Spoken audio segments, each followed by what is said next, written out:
everyone, and welcome to the webinar today. My name is Nung, and I will be your facilitator for today's session.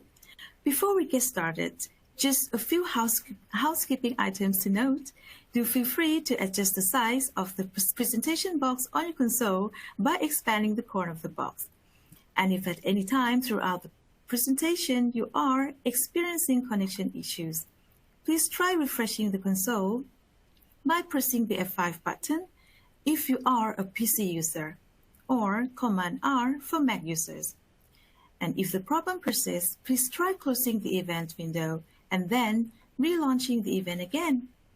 If you have any questions throughout the presentation, please submit them in a Q&A box, and we will have a live Q&A session at the end. Finally, this webinar is being recorded, and the recording will be shared with you afterwards.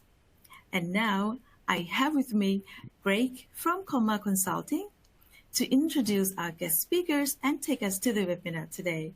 Without further ado, I would like to hand the time over to you, Greg. Thank you. Thank you. And again, welcome everyone to a retailer's replatform journey. This is essentially a story of what it takes for retailers and B2Bs to navigate through the replatform journey and what nature of planning should you be putting together to prepare and simplify this from beginning to end. So look, these webinars are designed for retailers and B2Bs, and Adobe has worked hard to pull together a dream team of top performing specialists, vendors, and software applications to help you understand what the replatform journey should look like and how you need to prepare for it. So look, as I mentioned before, it's webinar number 3. Don't worry if you've missed webinars 1 and 2. The content today stands on its own, and if for any reason we make reference back to previous webinars, we'll explain the reference. So today we're covering 3 fundamental topics. Firstly, we're going to tackle what I call the best of breed approach and why this is advantageous for business, and how that contributes to simplifying replatform journeys. Then we're going to see best of breed in action with our guests, Dotdigital and Klarna. And then finally, Dotdigital and Klarna are going to also weave into their conversation today how they collaborate with Convert Digital and simplifying the replatform journey project and process itself.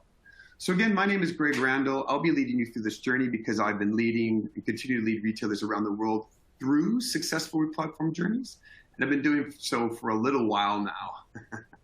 And lastly, we're going to be throwing a lot of content at everybody today, so it's really important to understand there might be a topic or a statement that really resonates with someone, and if that's the case, you've got 2 fundamental ways to reach us. There's email addresses on the last slide of this presentation. You can grab an email address and ask a question, or as was mentioned, there's a dialog box on your screen right now, and if you can send your comments, your feedback, your questions, and if you do, that information will only be presented to us presenters. And if we can weave that into a conversation today, we will, absolutely. We've done that the last 2 webinars, and it's worked really well, actually. Okay, so let's start with the best of breed approach. And I'm going to use an ecosystem analogy because many businesses and CTOs use the term ecosystem. But let's start with an analogy first. So consider the characteristics of an ecosystem in a physical, organic environment and what this ecosystem needs to thrive and grow. By definition, it's a closed geographic area where multiple different organisms have different roles, but must interact with each other. This combination of specific roles and tight interactions elegantly work together to form what I call a thriving bubble of life.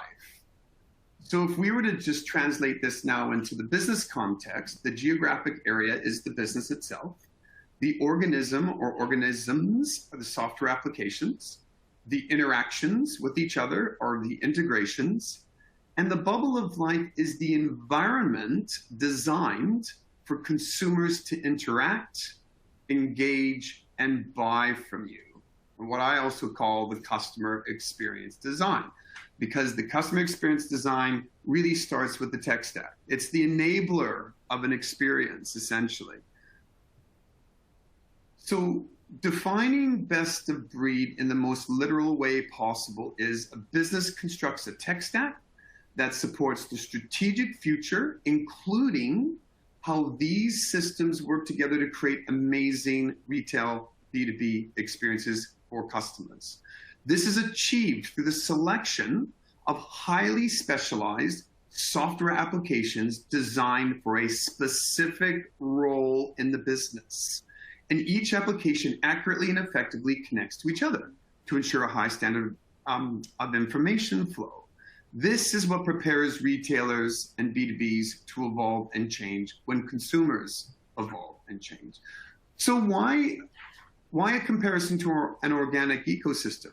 Well, as it says, if any organism or organisms do not do its job or execute its role, the entire ecosystem becomes altered, and sometimes it dies. Well, this can happen in business as well. And think just for a moment at this point in time with a business system or software application that is making life kind of difficult for you, but more importantly, how it's impeding your ability to deliver better experiences for your customers. It's happening every single day. So there's 4 fundamental benefits with the best of breed approach. Number 1, and the most important one, is a software application will have a specific role, but deep capability within that role. So this is really important to understand, because remember, online retail does not convert as high as physical retail for one fundamental reason. Online retail is governed by rules. Engagement online is rules-based. Technology needs rules. But because every best-of-breed software application is highly specialized, retailers have access to a rich set of features that can broaden engagement rules. All right? So this one benefit prepares retailers for change and evolution. Of course, when consumers want that evolution or act out that evolution. Benefit number 2, ROI in months, not years.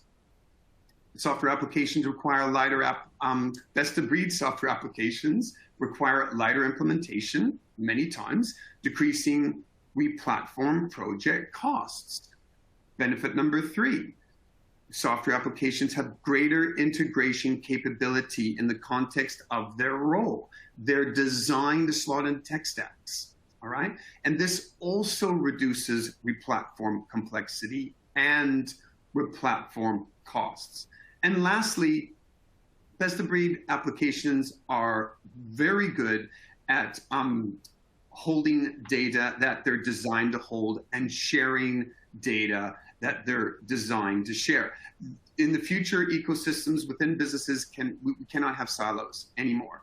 So to have this capability of holding the right information and sharing it is very important moving forward. Excuse me.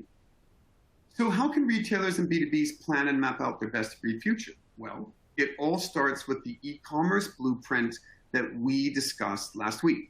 And very quickly, this blueprint process forces businesses to look at software applications differently.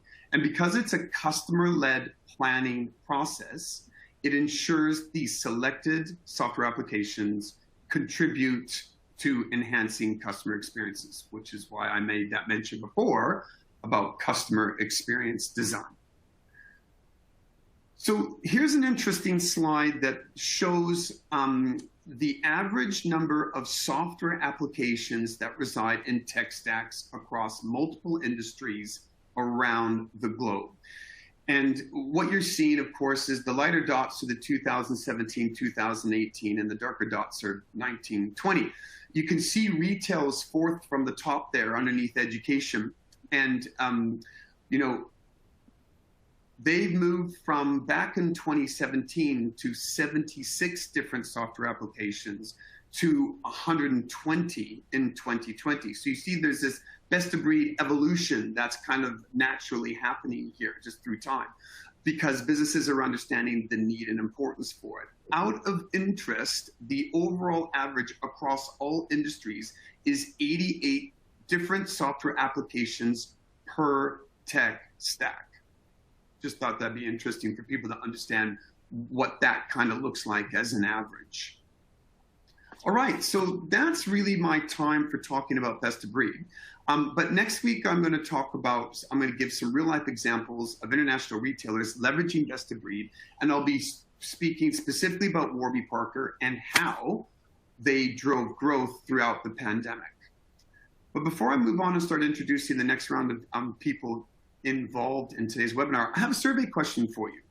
The question is, do you have 1, 2, or more business systems slowing down your ability to deliver amazing end-to-end retail or B2B experiences? Select one of the three. One of the three probably suits where you're at today. I'll give you 1 or 2 more quick seconds, and we'll share the results with you at the end of the session. And don't worry, these are anonymous. We have no idea who answers what. All right. Moving on. So before I introduce Beatrice from Dotdigital, I just want to quickly call out, we have 2 others joining the conversation. We have Matt Palmer, Adobe's head of partnerships for ANZ, and Andrew Waite, founder and MD of Convert Digital. So Matt's involved in this session because his role in Adobe serves as the custodian around the relationships with best of breed solutions that interact and connect to Adobe, of which Dotdigital and Klarna both do. Andrew's involved today because Convert Digital acts as the hub of the Replatform project process and is that pivotal vendor who engages with best of breed solutions to meet a retailer's needs. All right, without further ado, really looking forward to this, I'd like to introduce Beatrice, Head of Customer Success from Dotdigital. Over to you, Beatrice. Thanks, Greg. So today I'm going to be taking a look at a retailer's high-level strategic approach to growth. One of the big blockers that we see are people maybe migrating up from platforms that have had kind of basic capabilities and are looking to really up their game, up their customer experience as well. So I'm going to tell you a little bit about Dotdigital, a little bit about kind of how we fit in with Adobe as well, before we move into some of those customer experience growth blockers. I also want to talk a little bit about our relationship with Convert and then leave you with some nice next steps. Hopefully you can take some of these back with you. First of all, for those of you who maybe haven't come across Dotdigital before, do check us out, dotdigital.com. We are an omni-channel marketing automation platform with over 20 years of industry experience. We are thought leaders. We sit as elected members of numerous trade associations. We have over 400 staff currently and are a global company. We've got APAC offices sitting in Melbourne, Sydney, Singapore, and staff supporting our clients as far down as Auckland as well, part of a worldwide network of both tech and solution partners. So what do we actually do? So what we do, we aim to help our clients. We take a contact, any one of your contacts, through a customer journey to become loyal brand advocates for you and your brand.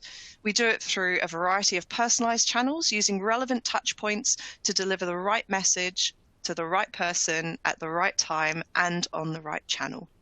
So we'll do it right from those early days of email, maybe you're just starting out, building out your campaigns for email automations, all the way through to data-driven social retargeting, SMS promotions, native and site product recommendations, and things like live chat and push notifications as well, all of which are to give your customer a better experience. Our rich ecosystem of tech partners help us to close the loop on that best of breed promise. We know when to build, we know when to partner. All of our integrations are vetted to help clients make the most of their data. And a key element is that all of these and all our strategic partners have extensive APIs. So what it does is allows us to flow data between systems, delivering all those features and functionalities that are required to work in combination to help build and maintain that ecosystem, as Greg mentioned before. More importantly, it empowers our clients to deliver a fantastic, fully branded customer experience to their end users. And this is just a small snip of our ecosystem of tech partners as well. So thank you to Klarna and to Convert and Adobe, of course, for having us here today. So how does this tie into Adobe? Well, we were Magento's first premier tech partner and are bundled with Adobe Commerce from 1.6.1 and up. We also support PWA and B2B as well, and the integration has been verified by Adobe's in-house teams. Our chat is a core function as well, sits within Adobe, and we play well with your favorite e-commerce ecosystem partners. Nosto, for example, are built into Engagement Cloud. Again, that means you can pull all that rich data to better personalize your campaigns and drive an omni-channel campaign and experience off the back of actions that are taken on your e-commerce website. Speaking of customers, here's just a small subset of some of our customers in the APAC region.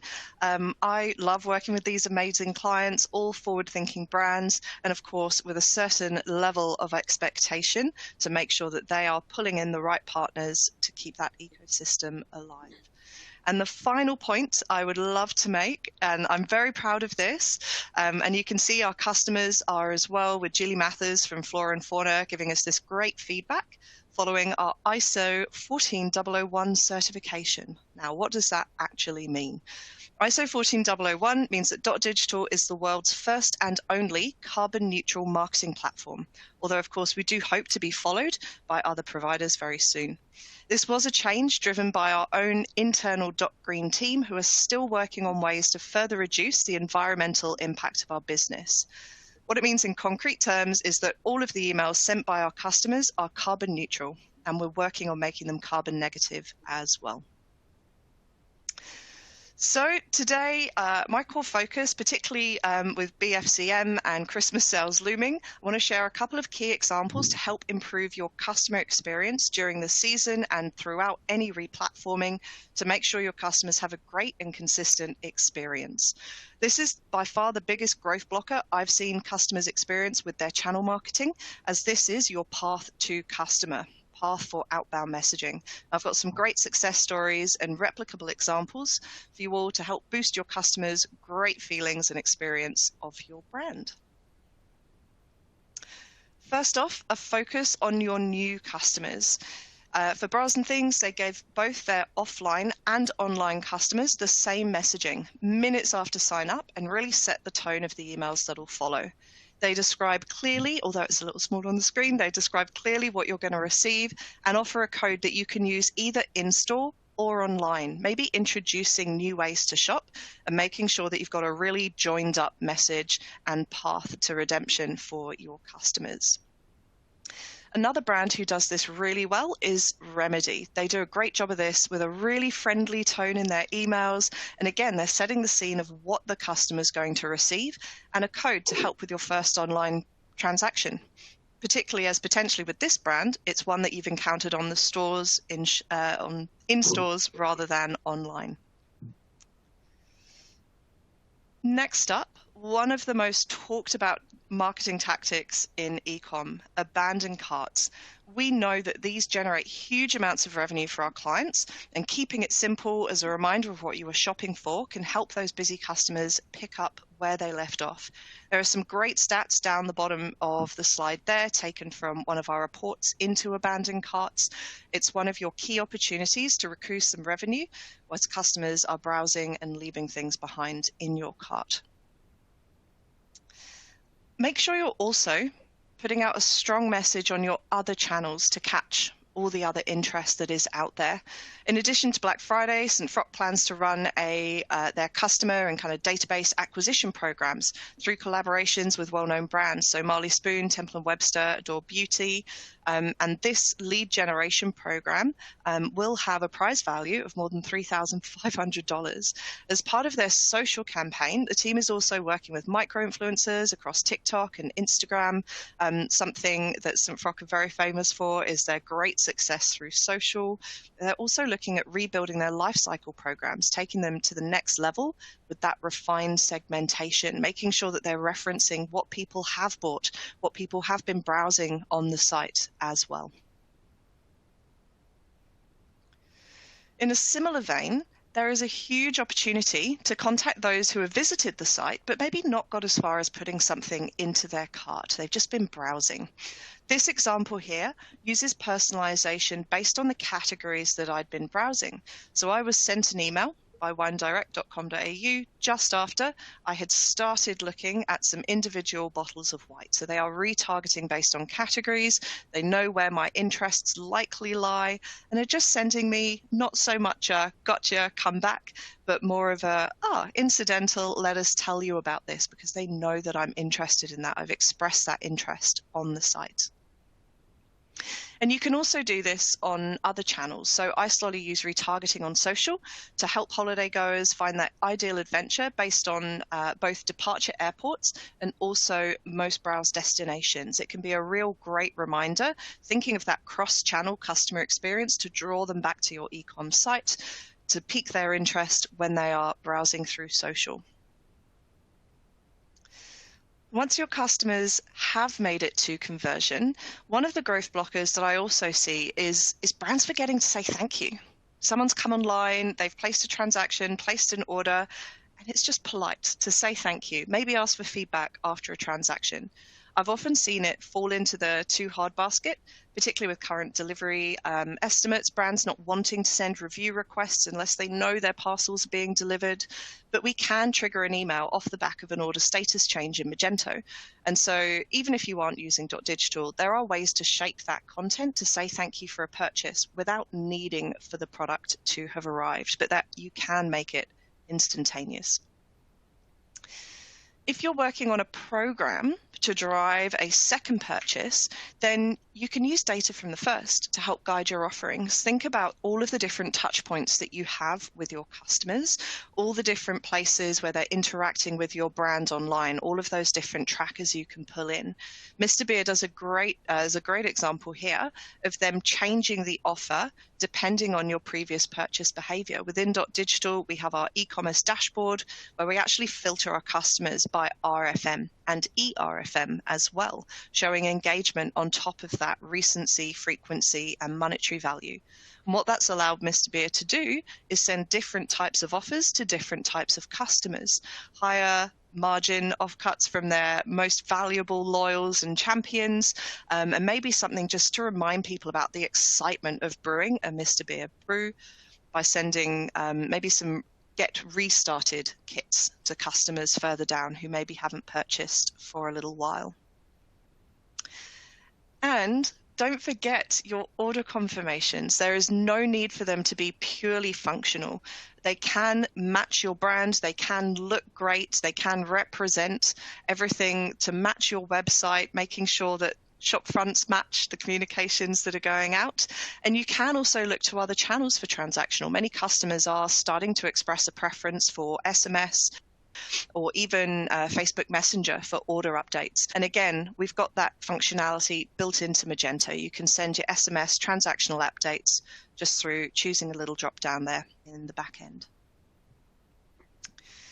Other places you can use SMS are to drive sales, of course. And Seller One saw some great success over the last Australia Day weekend by sending out an SMS to anyone who hadn't clicked through on their Australia Day weekend offer by the Saturday. They knew that quite a lot of their customers had given work email addresses when they weren't at work, they weren't accessing it.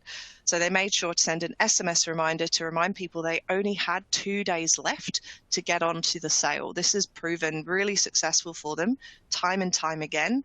And don't let it stop you using more of that hyper-personalization as well. You can see in the center there 2 examples that they've sent back to try and win back some customers. Really nice imagery of some empty glasses there, but they've catered the offer. Again, just like Mr. Beer, they've catered the offer to the type of customer that that person has proven themselves to be based on their customer lifetime value. For anyone who has replenishable products, remember to remind your customers when they're most likely running low. Again, there might be a bit of leeway either side. It might not be something you have to take every day, but sending a reminder to stock up on dwindling supplies also can really help drive up your revenue and make sure that they don't leave it too late and have to shop somewhere else instead. So Vet Shop Group, they do send a reminder for all of those things. Anyone who's got pets out there, you know, you've got to give them their treatments once a month. So they send a reminder, not too pushy, just don't forget it's time to restock. And they've seen some great success, some repeat customers, people topping up their carts with the other things they've forgotten, a few treats as well for their pets.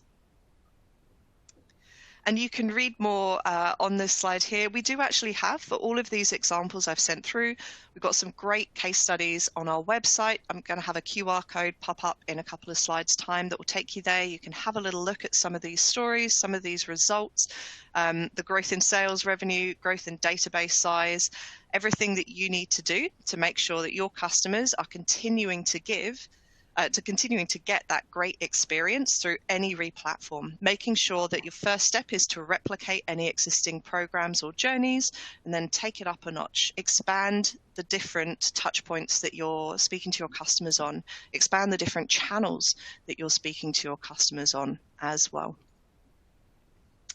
And finally, just a few quick lines on kind of how we work with Convert and some really nice, beautiful imagery, I think, here from Milligram. So we've been working with Convert, in fact, since Dotdigital landed on the ground in APAC, back in Australia, I think 6 years ago now, wasn't it, Andrew? Long time. We've been partnering together. We work with Convert to make sure that our customers are set up with all of those programs ready to go on site launch day. So we will work with you, we will work with Convert as well to make sure you're all ready to go on day one and there's no gap in your customer experience journey. So a quick little wrap up from me. My final thoughts, pretty simple. Make sure you're picking that right tech stack. Define what it is that's going to move the needle for you. Identify any of those pieces that maybe just aren't quite as performing well as others. Define your strategy. What is it that you need to do? Is it that you need to add in some more channels? Do you need to pull in your POS data if you've got offline stores? Do you need to start doing more on social, hyper-personalizing? What is going to be your key focus? And speak to the teams at the companies you're working at. Speak to your customer success managers to get some advice on what has worked well for other retailers and tweak it to suit your business. Know your blockers. Know what it is that your customers are not receiving when they should be. Think about your sales funnel, your marketing sales funnel, and where your customers are starting to drop off. Is it right at the top? Are they visiting your site but not putting anything in their cart? Are they putting things in their cart but not checking out? And are you telling the right story to the right customer as well? And finally, engage those industry experts. There's heaps of people out there who will be happy to just jump on the phone. I'm always happy to do so and just talk through what it is you need to do to fill those gaps. Sometimes we can have, as marketers, quite a blinkered view on our perception, and we fail to see the bigger picture of what our customers' perception of our brand is. So engage those industry experts, pull in some expert advice.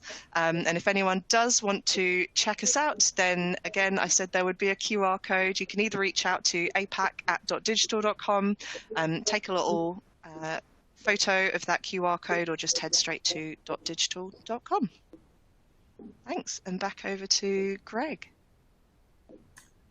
Brilliant. I've got a very quick comment and question before we move on. I also wanted to double check if Andrew wanted to say anything, but the one thing I wanted to call out was that was brilliant, Beatrice. Thank you.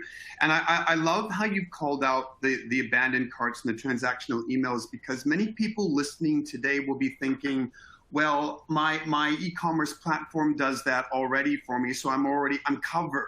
You know what I mean? And this is where this best of breed really comes into play. And knowing, I know the power of Dotdigital myself, because I have my clients working on it also. But I mean, for you and what you see from a customer success perspective, I mean, when you turn on abandoned carts and you take it off of the job of the platform, I mean, you must be seeing some magic. Absolutely. So the real step up here with abandoned carts is, one, if you've not got them running, please do. We did a report, I think it was about 3 years ago, and we found there was about 30% of Aussie retailers, and I'm talking big brands here, Aussie retailers didn't send us an abandoned cart when we left something behind on their site. So make sure you understand the capabilities, make sure you understand all the edge cases. With your site, does someone need to be logged in to receive an abandoned cart. How are you collecting that email address? With Magento, it's easy. As soon as you've given your email address, as soon as you are logged in, we know that we can send that abandoned cart campaign. And think outside of just email. Make sure you're pulling in the products. We will store the products that are fed through to us from Magento, show them up there in the email as well. We can send you product recommendations, your best sellers in there.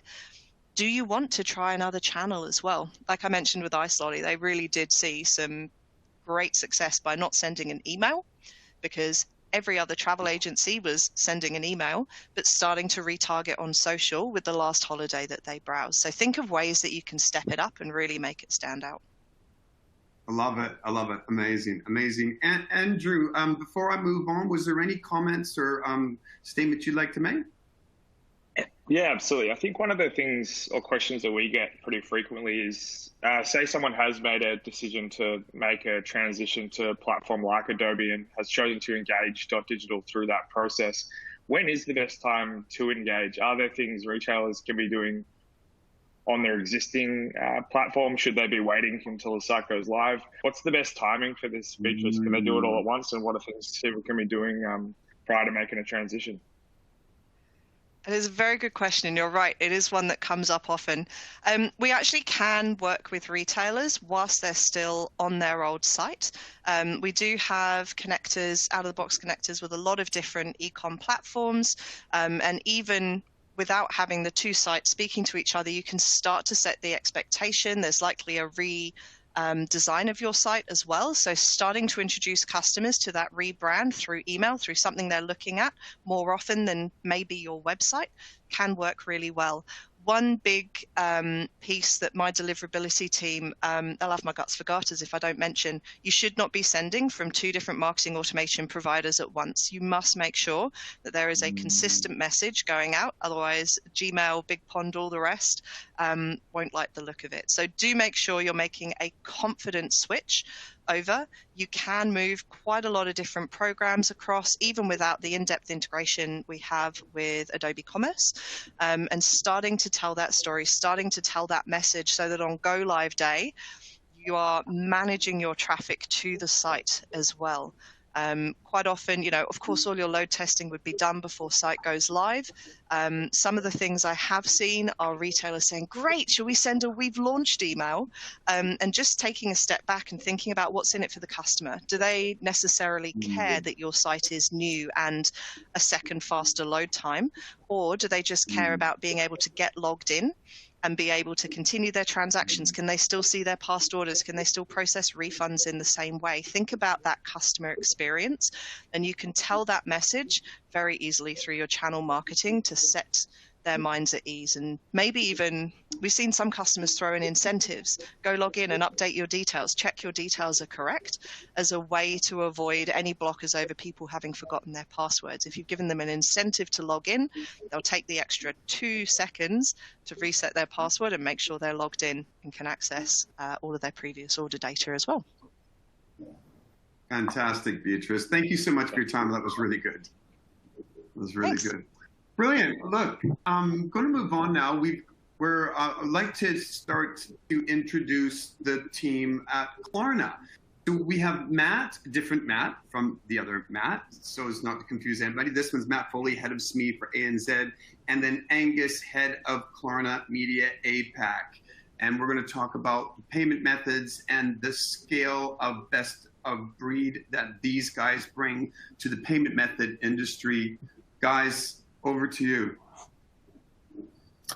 Thank you, Greg, and thank you, everyone. Okay, so let's talk about Klarna. So for this conversation today, we're going to break it down into 3 areas. We're just going to introduce you guys to Klarna if you haven't heard about us before and our global presence. We're going to talk about the integration that we have with Magento. And then lastly, we're actually going to talk about sort of where Klarna is headed in 2022. So what we sort of hope to get out of this is that, you realise how easy the integration is with Magento if you are replatforming. And secondly, we want to really wow everyone on this call today to be like, I didn't know that there was a buy now, pay later company that could do that. So that's what we want to get out of today. And I think what we also want to sort of stress to people is that we are more than just a buy now, pay later. We don't go into calls and we don't sort of go out and tell people that we are a buy now, pay later. The vision of Klarna is to essentially be the one-stop shopping destination for consumers and to be the leading growth engine for partners and brands. And we'll obviously show that to you throughout this slide. So with Klarna, who are we? So Klarna is a Swedish business. We started in 2005 and we're now the industry leader in pay later services. I think what's really interesting to note about this slide here is not so much the numbers, although the numbers are great. It's the year-on-year growth that we are seeing. So with our business, our retailer number is growing over 19% year on year. And of course, our customer adoption, so we are a very customer-first business, is growing 30% year on year. And then just down below, I think whenever Sebastian, our CEO, and people go into pitches, for funding and to show, I guess, the vision of Klarna, I think what's great to see is that we have a suite of investors that have bought into the vision of Klarna and can exactly see where we're going. And of course, in the Australian market, our leading investor is, of course, CBA. Now, with Klarna, so as we started back in 2005, we obviously have a very large global presence. For us, we're actually live now in 19 core markets. And I believe about 2 days ago, we went live in Portugal, which is great news for all of our Europe or customers and merchants and brands that sell in Europe. We're expanding our European footprint. And in 2022, we're obviously looking at sort of how can we expand that APAC market and what are those key markets that we sort of need to enter to make sure that we can truly call ourselves, the leading global player. So here, I think what's super important is it doesn't really matter what vertical you play in. There is a brand, or across our 19 markets, you're not going to find a global retailer that we're not working with somewhere.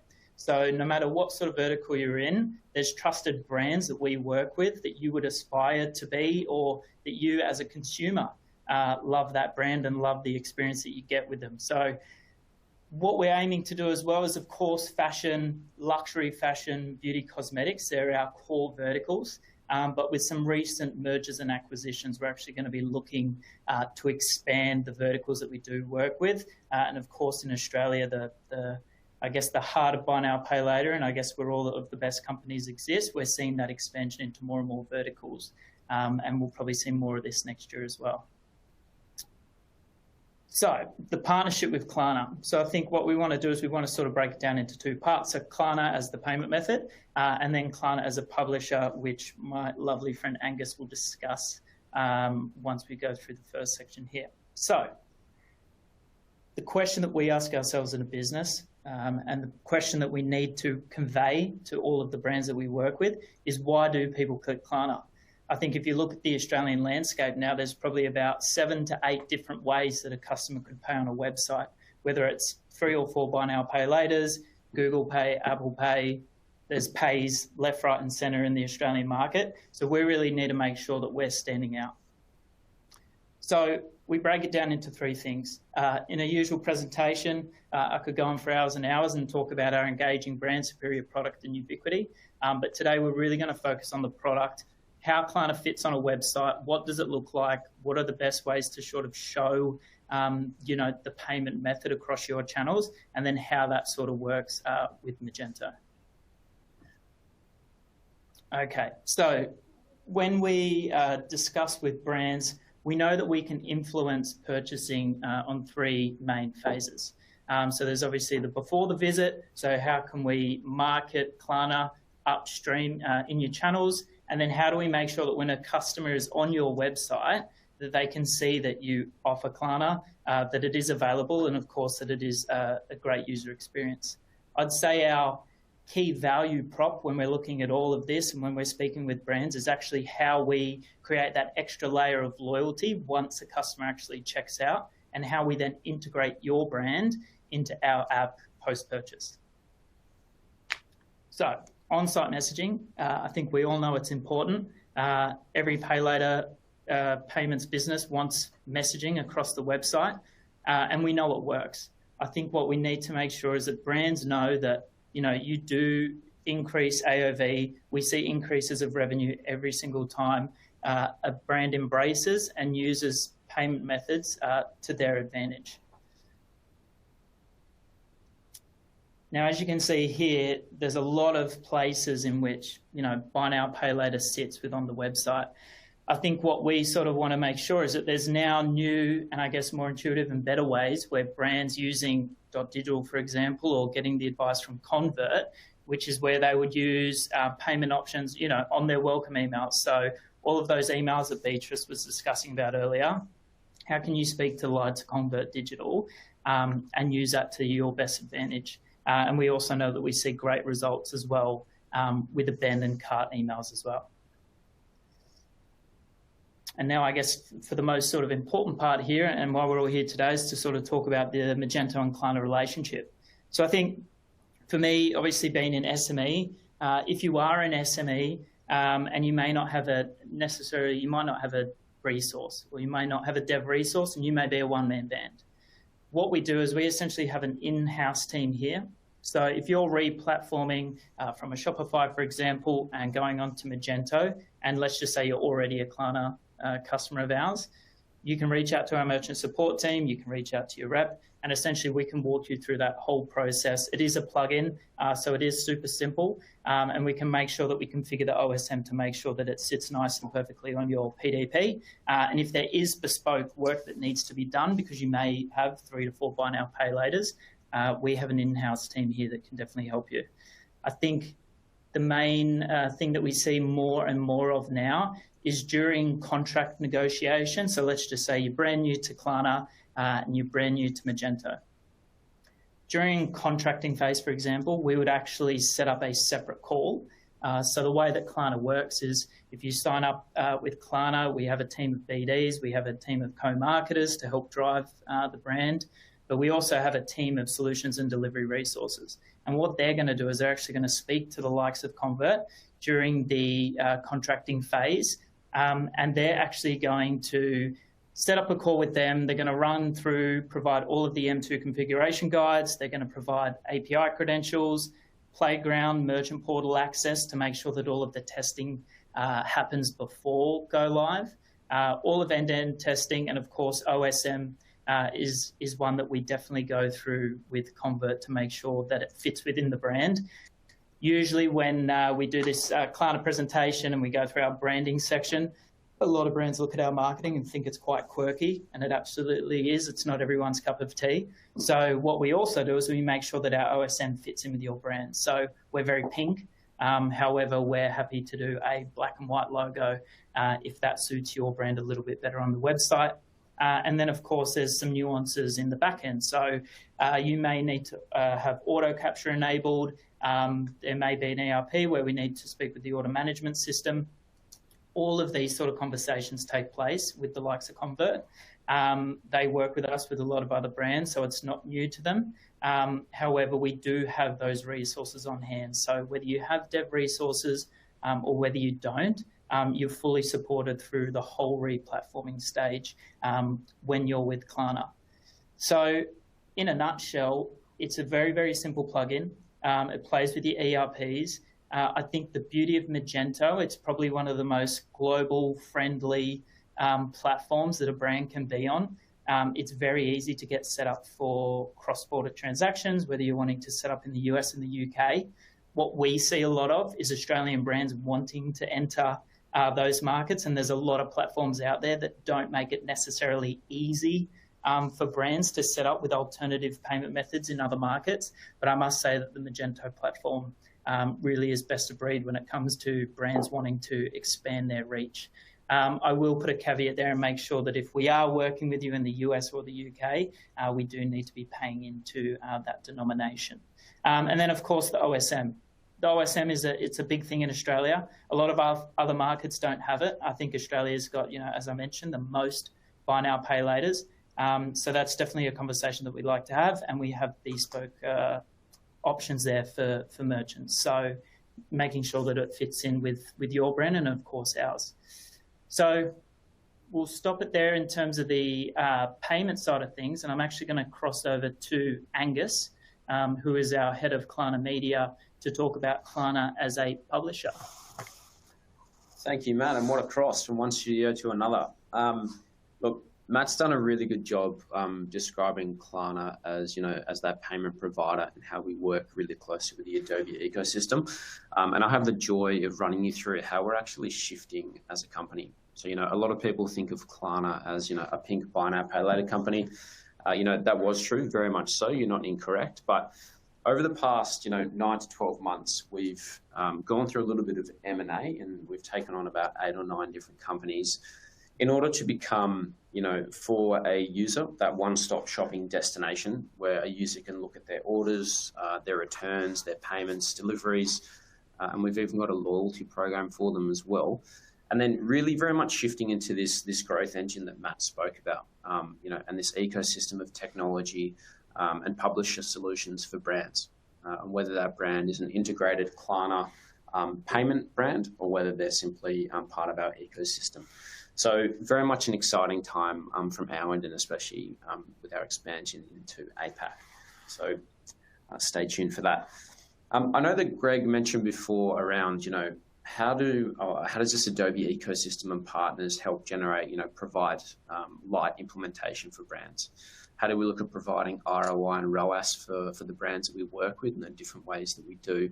And then also providing data and, more importantly, transparency around what we're actually doing. So, it's a really, really interesting space that we're playing in. So I'll try and get you through as much as possible in the shortest amount of time possible. So essentially what we want to do is say goodbye to boring shopping. We want to make it really fun for the user, and we want to make them, or essentially not give them a reason to shop anywhere else. Obviously they might, but that's the kind of mantra that we're leaning towards at the moment.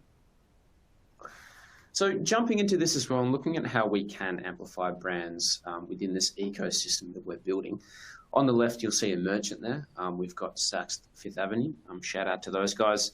In this example, they're simply a merchant or a brand that we work with from a payments providing opportunity or relationship. However, in the middle there, you actually see this data and insights hub. And this is that kind of service suite and that technology ecosystem that we've got for these brands. So whether it's a pre-existing payment service relationship, whether we're looking at indulging and really getting into the depths of data that we share between companies and the technologies that we have, and very much getting into this future state of technology.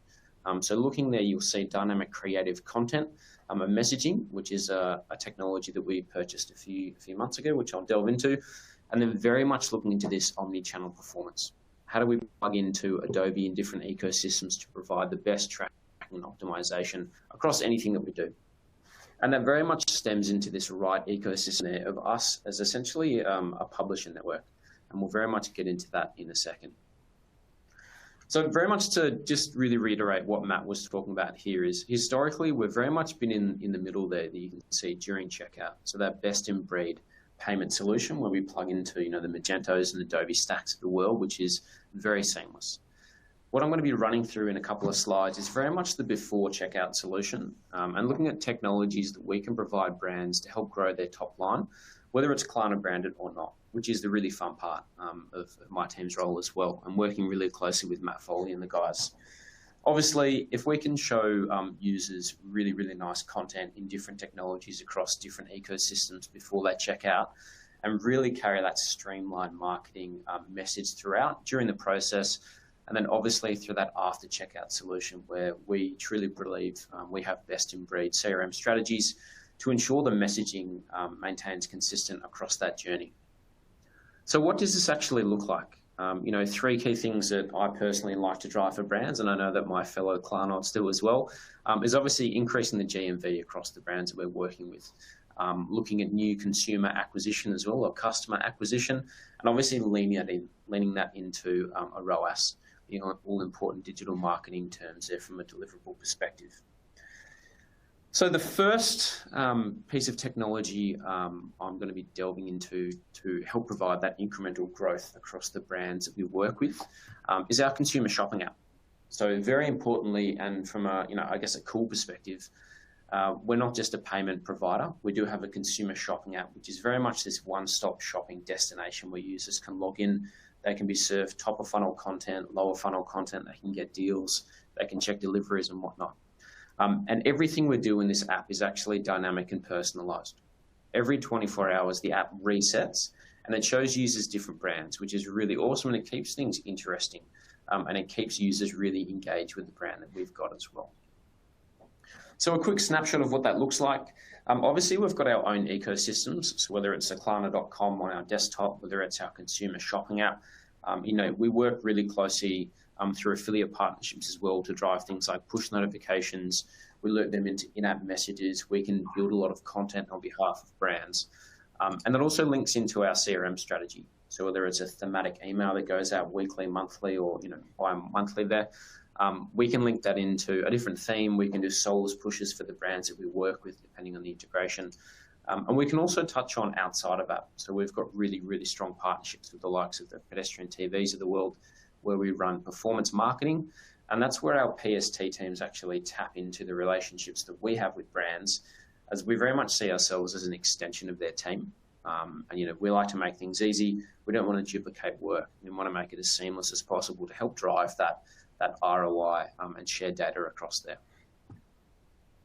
And that very much delves into the first technology that I'm going to delve on here, which was a company called Topbooks Ai. We went through an M&A with these guys a few months ago, and it's now called Kleiner Dynamic Ads. This is very much geared towards that pre-purchase journey, and we look at plugging it into different social media outlets such as Facebook, Instagram, Pinterest, and Snapchat, and it's really gauged at increasing your click-through rates, your return on ad spend, and obviously lowering that all-important CPA to make sure that your spend is going where it needs to be. So what is it? It's essentially a technology that sits between a product feed and a piece of technology like Facebook. So you'll see on the left there, you've got a blue sweater. This is obviously a Hugo Boss example. Instead of having your product feed and all the information shift a single image into, say, a Facebook with all of the Adobe tagging, obviously, we sit in the middle and we automatically create thousands of different variations, and we pull in all of the different meta parameters in that product feed.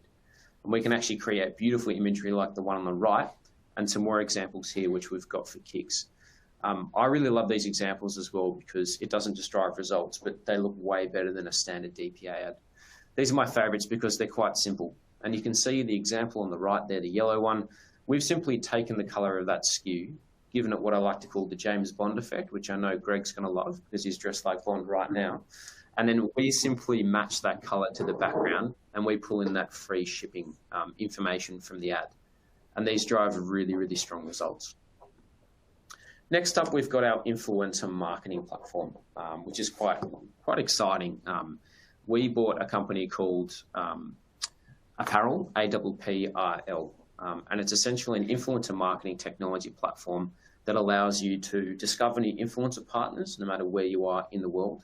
It allows you to track, report, and pay all of these influencers in different programs around the world. So it's very much a conversation of, do you guys have, or does a client or a brand have an influencer marketing strategy? Yes, great. Well, let's give you technology to help you save cost allocation against creative assets or an overhead potentially on an agency or a lot more staff internally. And then you can obviously collaborate with these guys, which is great. And then for brands that don't have a program, we can then allow them to have a piece of technology to start one. And that gives them a whole new revenue stream across different areas of the business. Finally here, and I know we're probably running out of time here, but loyalty, coverage and engagement. One of the latest companies that we went through a merger and acquisition was Stokard. And Stokard has a massive base of around 5 million users in Australia and New Zealand. And it's very much a digitalization of catalogs. And it's a consolidation of loyalty cards in a single wallet. So you can see here there's a wallet. You've got numerous cards on the left. It allows users to flick through digital catalogs and click out. They can obviously be served really, really relevant and engaging content. And then the benefit is that it's all in one go. And future state for this, and what's really important from my perspective, is the geolocating technology. From their marketing solution standpoint, brands can obviously advertise in their app, which you can see there across a number of different areas. But the exciting part for me is that we obviously have an app with Klarna, and we've got geolocating with Stokard. So if Matt next to me goes to Warringah Mall and he shops or buys a coffee at, say, Starbucks and scans his loyalty card, we know that he's there in Warringah Mall. And then we can send him a push notification from one of our merchants to drive him in store. And the beauty is we can prove that incrementality around that because we can send him a push notification. he can click the link, which we can track, and then he purchases through Klarna in store, and we connect the dots. And then we get to have a really exciting conversation with that brand around the strategy moving forward. And I've been working in digital for years, and it's a tough nut to crack, but a very exciting one to potentially look at. So in summary there as well, it's very much looking at how we can provide an ecosystem of technology to brands, which allow very, very light touch point from an implementation perspective. It very much drives ROI and ROAS incrementality as well, and then very much gives that data and transparency through the consoles that the merchants actually get. And then just to very much reiterate on our consumer shopping app and very much bring that one-stop central location for a user to be served top of funnel content, mid-funnel, low funnel content, check their deliveries. It really is that one-stop shopping ecosystem and something we are extremely proud of. So I'll quickly throw back to Matt to cover off before he jumps back to Greg. Awesome. Thank you, Angus. So yeah, there we have it. So when we speak to brands, there's definitely a conversation to be had, whether it's through the publisher channel or whether it's as a payment solution, and of course both. We do have benefits for merchants that are using us and using both services with us. And then, of course, going back to the integration that we have with Magento, no matter what platform that you're on, if you have Klarna, fantastic. We can help you switch that over to Magento. And of course, if you are working with an agency such as Convert and you need a little bit more of a bespoke solution, depending on the markets and the branding that you have, once again, they're conversations that our teams can have with the likes of Convert as well. So I hope that all made sense to everyone and that we're right on time. So back to you, Greg, and if there's any questions, feel free to fire them our way. Thanks, guys. That was brilliant, and I will ask Andrew if he's got a comment. But before I do, I think for me, one of the biggest takeaways, other than all the exciting future state stuff that Angus called out, which is amazing. I could probably talk to you guys for hours on the opportunities for future clients. But I think for me, the biggest takeaway for today, Matt, was the comments you made about that really beautiful, comprehensive support for retailers to onboard Klarna. And I think that's a real sticking point for a lot of retailers, because I get that question all the time. There's this paralysis because they think it's going to be way too hard and they're going to have to somehow involve technical people to use language that they don't understand, and it kind of scares them away a little bit. Yeah, absolutely. We face that quite a lot. I think for some merchants, obviously, when we do, a presentation, for example, it can all seem a little bit overwhelming. But the beauty of what we have here is we obviously have, a team of people here based in Sydney. And it's as simple as jumping on a call, and the team can essentially get merchants up and running and clued up, well within 30 minutes. And once again, these people are on hand all of the time. So if people are changing versions, if they're, replatforming, it is a simple half an hour conversation with our team. That's amazing. Brilliant. Andrew, before we move on, is there any comment or question you'd like to make? Yeah, I guess prior to jumping on that onboarding call or that sales call with you guys, what can people come prepared with as far as prior to jumping on that conversation? Yeah, I think for us, it comes down to, especially in this market, it comes down to, how are they integrating with other payment methods?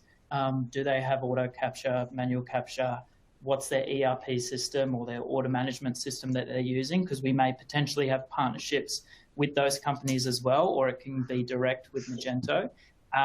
Those are usually the sticking points and the things that, we need to come prepared with so we can claw up our solutions and delivery team, because no matter what the situation is, there's always a solution, whether we have to, use API credentials or whether we have to have a quick fix for now to get a merchant live, depending on, the time of year, and then build something out later, depending on how many websites they have. I think that's sort of the key things that we need to know. What current partnerships do they have at the moment? And of course, are they working? And, what are they sort of looking to do? Or is there any current blockers that they're having with those solutions that we can then come prepared with before that call? Brilliant. Thanks, guys. Really appreciate your time. I'll just say one thing, Greg. Just from me, not really a question, but a comment. I thought I'd better say something. I've just sat here all day. No, that was fantastic, guys. I think from from my side, it was a comment that Beatrice made about engaging with the CSM of the piece of technology that you decide on. I think what I've seen quite a lot of the time is retailers tend to buy a piece of technology for a couple of specific reasons that really, float them through the sales process or through the education process.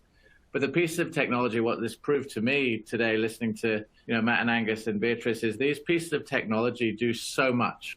And so you've entered into a relationship with this one piece of tech, probably for one or two reasons, and then not explored how much that piece of technology can do for your business. And it's similar with Magento. I know you'll experience this, Andrew, where you get a customer going with Magento for a specific couple of reasons, and there's 10 to 12 different pieces of functionality that they're not utilizing. But then they start utilizing it, and it opens them up to a whole new world of revenue generation. I think that that's key with Dot, and especially with Klarna, is there's so much more a customer can utilize than maybe the reason that they went into it for. So maybe just to finish off, a quick question is, do you find that when you engage with a customer throughout a journey of a contract, they do open up the capability quite a lot with regards to engagement with CSMs? Absolutely. So we pick up from the onboarding team who help get everything set up and ready to go, and we'll be asking what the key goals, key things that customer wants to achieve are. We do huge platform releases every quarter that we take our clients through, make sure they're aware of any new capabilities, or even revisiting things that they'd mentioned only very briefly. We never let up. We're always asking what's next. What else can we do? What other gaps are there in your customer journey? What other channels are there? What else can we help you explore? It's why we're customer success, not account managers anymore. It's that change to really pushing and helping businesses grow and make the most of the tech stack that they've got there. Great. Brilliant. And look, listening to both Klarna, the Klarna team, and Beatrice, the Dotdigital crew, it really does.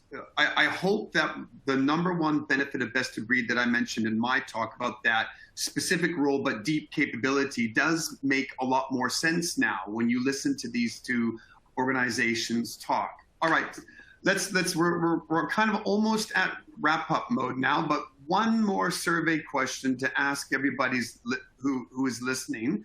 Now that you've seen two examples of best of breed in action, literally, what type of business system or software application is slowing down your evolution and your ability to build out and deliver amazing retail or B2B experiences? There's a list here of a few options to select. You can select up to 2 or 3. Try not to do any more than that. And remember, we don't know who's selecting what. These are anonymous answers, and we'll share the results with you in just a few moments. I'll give you 1 or 2 more seconds. All right. Now, just as a quick wrap up, the first survey question we asked earlier, do you have 1 or 2 more business systems slowing down your ability to deliver amazing experiences? Our tech stack is best of breed and software work to a high standard. Very interesting. And then we have another one where there's 1 or 2 software applications are underperforming. Very interesting, 50-50. And the survey question I just asked you, wow, that's interesting. So we've got e-commerce platform is a bit of a slam dunk in terms of it's causing potential limitations for evolution and growth. All right, everybody listening, thank you so much. As I promised, there's some email addresses on this slide. If anybody wants to reach out to a specific speaker, here's your opportunity. Next Tuesday, the final webinar titled Planning for Profitable Scale and How Fluent and Ship It Play a Key Part. Again, we're talking about best of breed applications, focusing on eliminating growth blockers and how they interact with Convert Digital to simplify the Replatform journey. Thank you, everybody. Thank you to all the speakers. Amazing job, and we'll see everybody next week. Cheers. Thanks, Thank guys. you. Thanks.